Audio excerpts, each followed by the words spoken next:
We're now going to take a look at some of the examples that educators across the state put together for cybersecurity. I am on the examples document that is found on the NYSED website.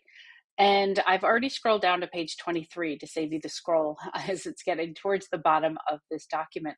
But we're really going to look at pages 23 through 25 on the on the computer science digital fluency standards examples.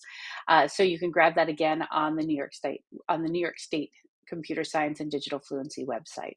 So we're looking at cybersecurity now, and again, it's broken into risks, safeguards, and our response. And each of these areas is going to show you some examples. Now, you may only see one or two for some of these, as these are newer concepts for us to bring into the classroom. But you will find that there's a ton of overlap between cybersecurity and the impacts of computing, and then the last concept area of digital literacy.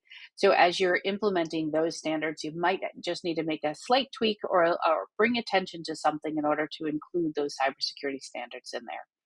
So as far as how to read this document, if you have the standards document either printed or up in another screen, it might be good to read the standard first and then connect it to the standard identifier that you see on the left-hand side of your screen in order to take a look at the examples that they give. So for the very first one here in kindergarten, they're talking about posting information publicly versus privately. So we're talking about our risk versus public and private.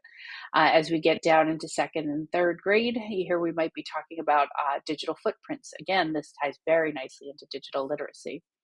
And then as we get into fourth and fifth grade, we're talking about identity thefts, the cyberbullying, political influence, or even ransomware attacks. You're really going to talk about those behaviors. Again, these can be conversations over a full lesson. It could just be a mini activity. It could be a center. It could be something along those lines to make sure we're having those conversations with our students.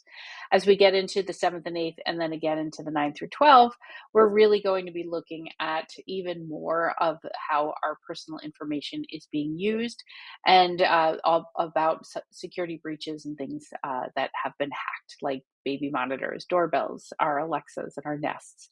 So thinking about ways to keep those safe, or thinking about our risks along those lines before we get into the safeguards.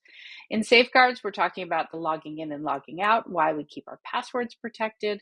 We're talking about ways that safeguards may not work. So you might have two-step authentication, but what if you're in an area that there's no cell phone coverage? How do you fix that? Or how do you use multi-factor authentication if they don't have access to their phones? So maybe they're using some sort of YubiKey or something along those lines.